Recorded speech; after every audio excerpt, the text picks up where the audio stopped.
Hey y'all, just coming back at you with Does Green Bean Go?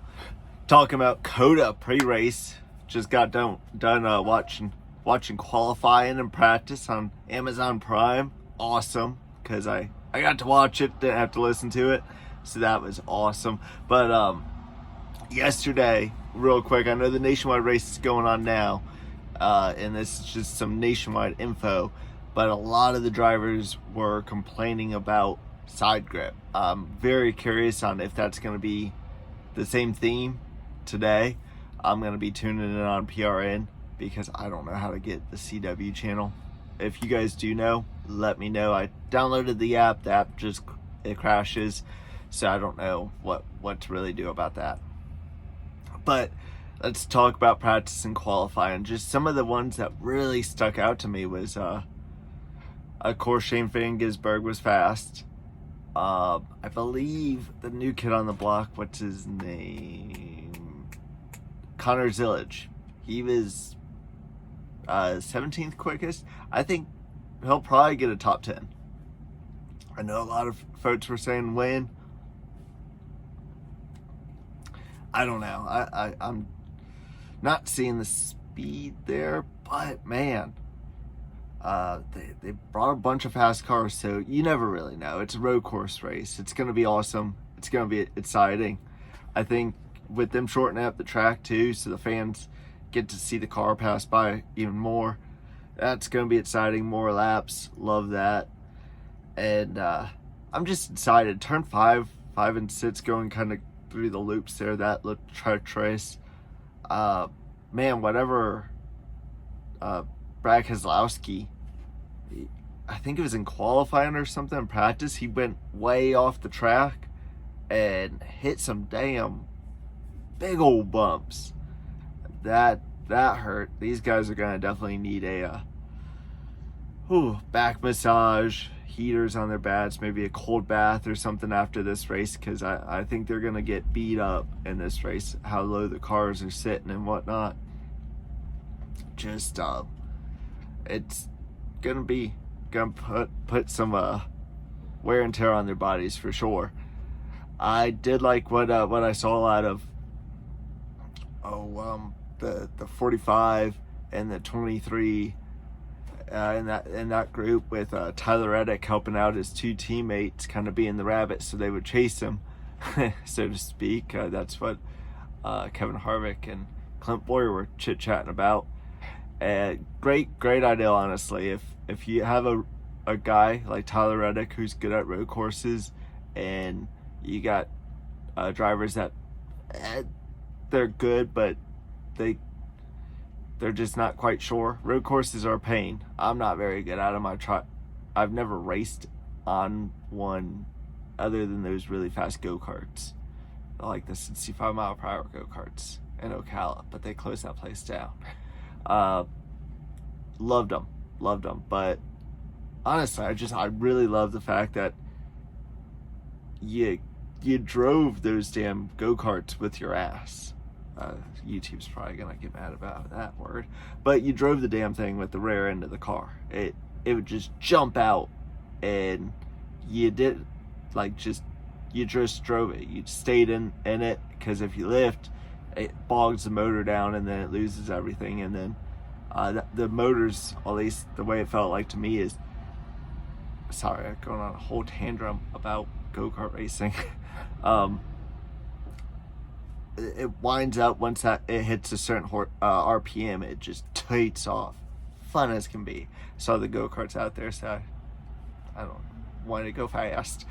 Let's get into qualifying though. Tyler Reddick, he's on the pole. Definitely one to watch for. Bubba Wallace, P2, looked like he had a faster car. Sorry, the thing says I need more lighting. Looks like he had a faster car. I think he's going to be good. Chase Elliott, first lap out there, he messes up a corner, tells his guys right off the bat, hey, I screwed up. They go cool off the car. A few minutes left in qualifying, he goes back out there, runs a lap, P3. Carson Hocevar, man, backing it up after last week, P4 right there. I didn't know he was decent at road courses.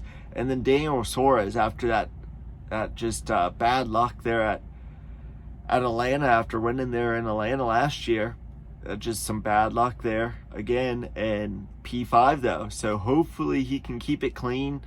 You know, these road courses, especially at the end, they get real tossy-turny. Folks start wrecking folks to just getting every last inch out of there, so hopefully he gets a good top 5, top 10 finish out of the day. Shan Van Gisberg, kind of crazy not to pick him to win, so starting their P6, which didn't make sense to me. I would have thought the pole winner would have came out of practice 1 or qualifying session 1 and not 2. Just Clint brought it up, asked Harvick about it, but track's getting hotter, slicker.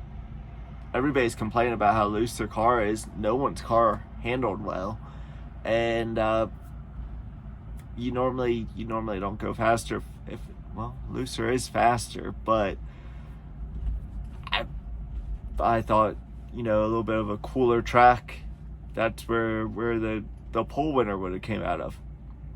Kyle Larson, I just don't think of him as a road course guy, but he always does halfway decent here. P7, Kyle Busch, those guys at RCR, he looked fast at both of the super speedways, and he doesn't look bad at COTA. And I think it was practice 2 though, he wasn't looking sharp. I can't remember where he was. It was either practice 1 or practice 2. I didn't write it down. He wasn't looking too good, but good qualifying run. Ross Chastain, Trackhouse guys, they're on top of it. P9, and then Ty Gillen is the very first Ford for qualifying. P10, holding it up for the Ford guys, because Penske, they seem off their game. RFK, they honestly, the only one who kind of comes out at RFK to me is Chris Buescher, so look for them to do some adjustments and look for him to be probably by the end of stage 2 getting up there, maybe. But yeah, AJ's P12, and then we're gonna just kind of bounce around for the notables here. Carson Zin, I'm messing his name up. Zengilage, P14. Michael McDowell, I feel like he's a guy that folks overlook at these road courses. He can get it done. He won at a road course a couple years back after his Daytona win, I think. Yeah, a couple years ago he won. So definitely keep an eye on Michael McDowell. Noah Gragson, P17, not great in qualifying, but in both of the practices he was in the top 10. I think it was actually the top 5 maybe. And Chase Briscoe also in that 19. He was quick. I didn't look, and he qualified 18th. I didn't look, but Ty Gibbs, I didn't see where he qualified at, but he was also really quick out there in practices. Clearly he didn't get into the top 10, and I didn't see him from my notables. But the last guy we'll talk about here is Alex Bowman. He was in the top 5, I believe, for both practices, and he looked fast. So I really hope he can do something. I don't want to see him lose his ride. I think he's a good driver. You always have that fourth Hendrick car that struggles, and it seems like it's Alex Bowman. But Chase Elliott's fast, so I think Alex can get up there and perform. And that's my wrap for pre-race. Hopefully you guys get to check it out before the race. I noticed my last video I probably posted it too late. I'm just gonna ramble on here, so you guys can tune out if you like. hit the like and subscribe button if you do enjoy listen to me chit chat with y'all. I appreciate it. My last video, it got to like 50 something views. Awesome.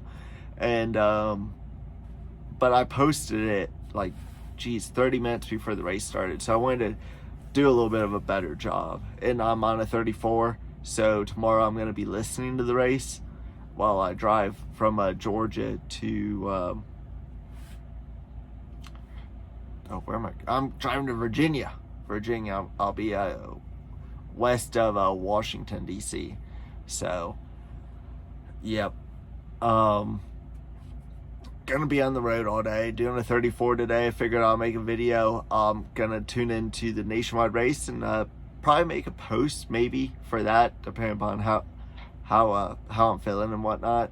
And just I'll be listening to the race. If I feel like I have something to chit chat about for a post race at COTA, I will make a video. If I didn't feel like I was able to hear or nothing excited me, I won't make a video because I don't want to waste y'all's time. I sure do appreciate it though for hitting the like and subscribe button. And yeah, catch y'all later. Have a good Sunday.